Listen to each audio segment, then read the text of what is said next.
I want to thank the organizer of the conference for inviting me to come and tell you my opinions on the tragic events you faced.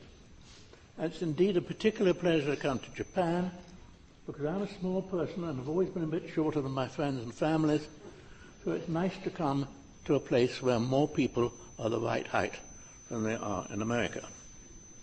So that having been said, that's in any situation, I've been arguing for the last 35, 40 years, you compare the risk and the benefit. And if you don't know the risk or the benefit, you have to make an estimate and maybe study to find out.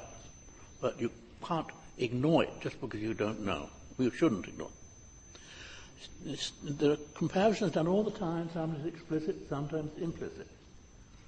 And so the question now comes, if the situation changes, such as in an unexpected accident, you should immediately change the risk-benefit calculation. It's appropriate. And that is what has not been done.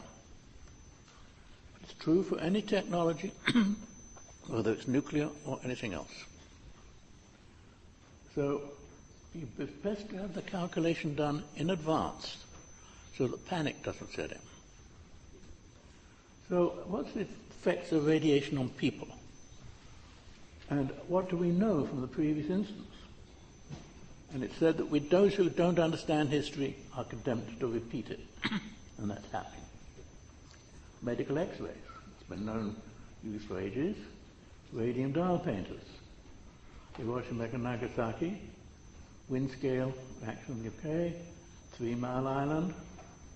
Chernobyl.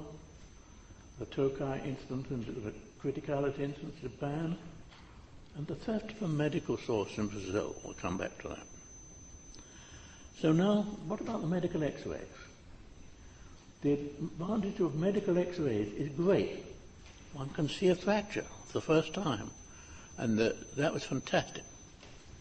So physicians argued correctly in 1900 the medical x-rays were so beneficial that they outweighed any adverse effect. But the same benefit could have been gained with 100 times less risk. And it took crazy physicists like me. As late as 1980, X-rays were done badly in the United States. I'm one person who measured my X-ray dose when I had my X-rays done and had to be done, and they were 100 times higher than they needed them. So let's see, nuclear power in ordinary operation has a similar effect. Radiation doses can be kept very small, both for the public and for the workers, so easily and for a cost much less than the cost of the power plant and the cost of electricity. So you do it. It pays you to do it rather than to argue. Therefore, cost-benefit says to do so and make doses as low as reasonably achievable. But when something happens out of the ordinary account, this calculation is no longer correct. So the basic elements of a more appropriate calculation can be found from a combination of basic science and from history, and should be understood by at least some people, the people in authority, in advance. Firstly, what are the effects? The acute radiation syndrome or acute radiation sickness, tremendously appointment, and you must avoid them. It can happen if a dose within a week is greater than 2 sieverts. Maybe. They result in deaths within a few days. So you'd want to avoid that. What happens at 400 grams for half the people, the guts are destroyed and death soon follows. And you can improve it a little bit by having a blood transfusion, but not much. So evacuation to avoid ARS is appropriate, and an immediate evacuation if you think it might be happening. At Fukushima, no one in the public got ARS. The highest exposed worker was 0.2 sieverts. That's the worst I've come across. About 0.23, I think it was. So that's far from acute radiation sickness. So no more radiation could have been allowed as soon as an accident occurred. So that immediate evacuation was unnecessary. So I would accuse that the other thing is that if you delay the evacuation, then you can think about it and make a wiser decision. Now the chronic effect, doses can accumulate over the years. The chronic effect can be related to the cumulative dose, cancer, heart disease, genetic effects, of which cancer is the only one which is important, and I'll talk about it. There are no cancers caused which are specific to radiation. What happens is that radiation causes an increase in the natural cancer rate, and that's very important. If someone gets a cancer, you don't know automatically whether it's a natural cancer or a radiation-caused cancer. Perhaps at 2 sieverts, 330% increase in cancer rate, maybe much less. Now, what did history say one should do? Well, certainly in Europe, a big effect would be the following chain. Iodine drops on the ground, cows eat the grass and concentrate iodine in milk, cow children drink milk, concentrate on the thyroid, so break this chain at once. This was known over 60 years ago. Windscale in 1957 confirmed this. Tell the children not to drink local milk for a month. And this was not done early enough at Chernobyl, and there was conflicting stories on that of people trying to protect their reputations. But the KGB stopped people and put from telling their school children not to drink milk. I saw no cows at Fukushima, so that's not the rule, and we heard about it earlier today. So what I think the immediate action to be planned in advance.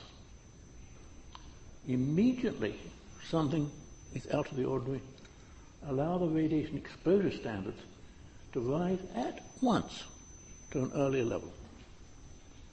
10 rems, 0.1 sieverts average per accident. That's average over a group of people. 80 rems for life-saving activities, 0.8 sieverts. For an astronaut, it's 0.8 sieverts. It's already as low for average. More for elderly volunteers. If no AVRS occurs, then don't evacuate at all for 2 days to allow the carefully considered wise decision. And that may make a lot of difference. Now, this is, I apologize for the thing superimposed, it's the only picture I had of the first explosion in, I believe, Unit 3. And it blew out to sea. Very important thing to notice. First hydrogen explosion, the wind was blowing out to sea. That explosion happened because it's very important that there was a cesium, there was interactions of the cladding, zirconium, water interaction, which not only reached the first protection against release, it also increased the heat rate by nearly a factor of 10. The wind was blowing out to sea, that was good. So I evaluate, you want to evaluate the effects of site boundary. So what did I do? My calculum was a day late, waiting for the numbers to be available in English or German.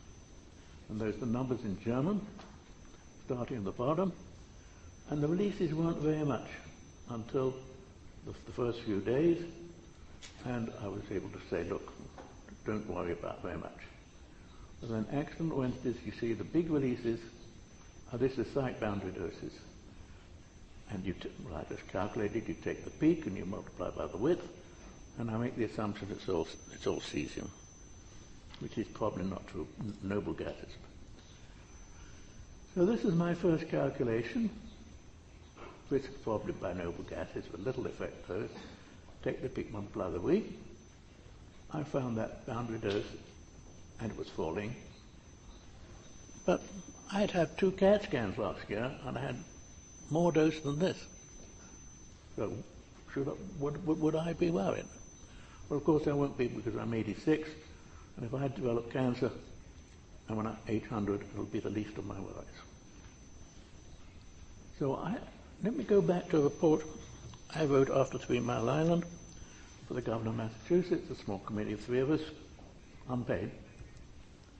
Only a few isotopes actually matter. It's important that the driving force is necessary to disperse them. That's very crucial. Stop a lot of nonsense if you remind people of that. TMI, there was almost no dispersive force for the radioactivity that's released. Chernobyl, the initial explosion was a huge dispersion. But then there was a graphite fire at 4,000 degrees Fahrenheit, and about 2,200 degrees centigrade, and that released almost a lot of stuff that's going on. Fukushima, only the hydrogen explosion and the fuel heating, no sign of graphite fire, so that's important. Now this is out of the report we had at that time, and I apologize for the report. It wasn't very good. At that time, the things I missed. And here, where was the,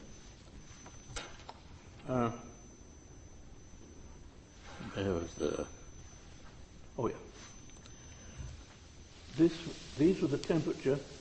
This is the iodine 131, 133 of the things we talk about. Very important, you can't stop them coming out. At Chernobyl, for example, 100% of them got out. Cesium, they come later, and this is the temperature at which they will sublimate. If you don't get higher than 66, if you only get 400 degrees centigrade, then they won't come out at all. And these other ones, you can see the much higher temperature before them to sublimate, and indeed, even at Chernobyl, we got comparatively little of the telluriums and strontiums and stuff. So we learned that from history. And we also learned, of course, from we heard some of it yesterday, the last talk. So products of fission is repeated, the gases, noble gases, there we got so solids sublimate. So unfortunately the table was not broken down by age. That was a weakness of my report, and I apologize for it. Now here's an interesting question. People talk about major accidents in man-rams. What is important to decision and what to do about it, an individual person wants to know. So we see what's a man or see what's person. So the important thing in an individual is the actual effect by an individual and the group of individuals. This is all emphasized by the late Rosalind Yalow, who got the Nobel Prize in medicine. But she was emphasizing in her articles on radiation in the service of man. So traditionally, health physicists assume a linear dose response, then it's clear the societal effect is better exposed in man-REMs or person sieverts. That's its total societal response. So what about the adverse effects of evacuation? Stress can increase cancer rates 5% or more. We knew that from 3 Mile Island. Direct loss of life due to lack of facilities in addition. No one seemed to consider those at all in the decision process. Now we know, for example, they could have been discussed in advance. After 3 Mile Island, they were discussed extensively by scientists, and indeed, if there were casualties at 3 Mile Island, they were all due to the adverse effects of evacuation, which were very complicated. Now we get a statement which I'm going to have to apologize for. Seeing those big accidents, spontaneously the chairman of the U.S. Nuclear Regulatory Commission made this testament to a budget thing in Congress. Recently, the NRC made a recommendation that based on the available information we have, that for a comparable situation in the United States, we would recommend an evacuation of much larger radius than been currently applied in Japan. So out of this recommendation, Japan has issued a statement to Americans believe it's appropriate to evacuate to a larger distance, up to approximately 50 miles. That was done on the Wednesday.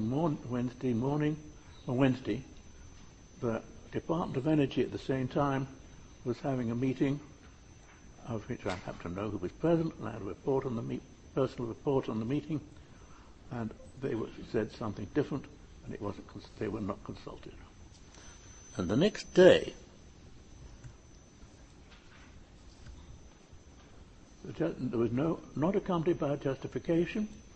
I formally objected with a cable to the Nuclear Regulatory Commission, who did not acknowledge my cable. JAXA's recommendation was echoed by the President Obama, had an immediate deleterious effect. It's not, to my knowledge, explained or withdrawn by either Dr. JAXA or the President. So, recommendation. So once the President had sent something, motives other than the public health took precedence. Example, sensible discussion became difficult. Media editors would no longer omit letters and comments from radiation experts. They were just turned back. I was effectively silenced from the public. Sensible journalists, whom I knew there existed a few, they were cowed. They would not comment on the effects of anything. And your Japanese media amplified it still further. So I want to say it's important to do this right.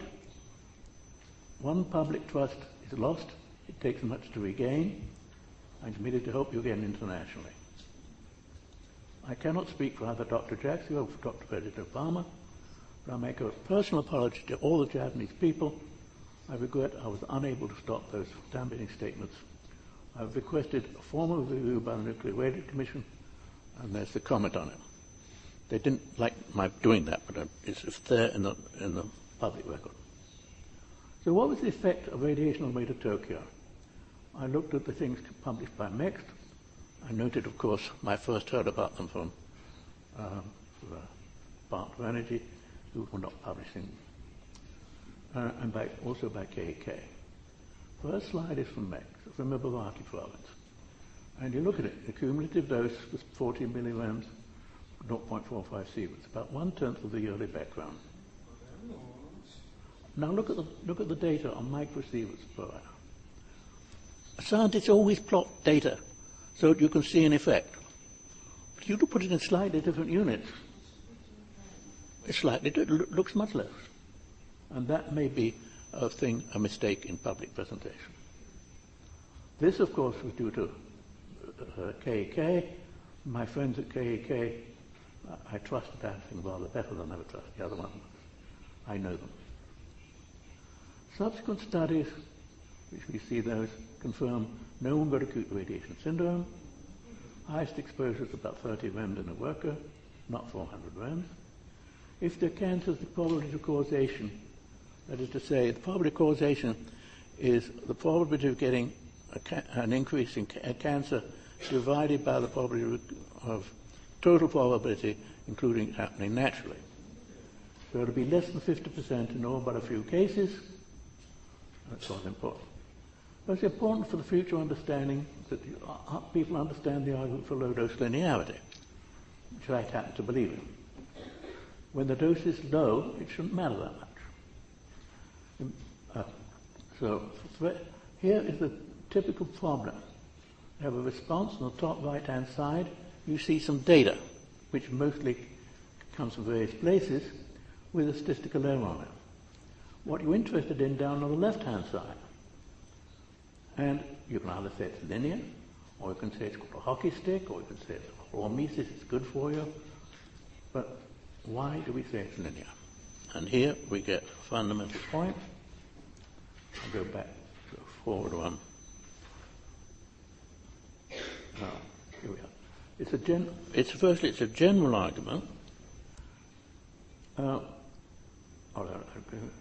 And the general argument, if you get, since it's the same type of cancer as a natural cancer, you assume that somewhere along the process of getting the cancer, the radiation acts in the same way. So there, on the left-hand side, you see a curve which you might assume is a biological curve. And right at the point, but you get a response naturally. So at the point when that meets a dose, the natural dose, you actually get an assumed dose equivalent to what you might do with radiation. And then a slight increase of cancer over background, increased by an excess dose, and it becomes a linear dose response. So that's very important. Oh, pardon me, I'm going backwards.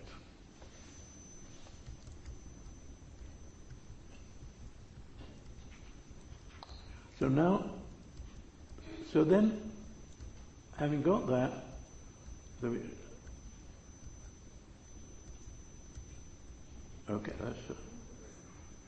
the cancer of a background and the excess dose is then linear.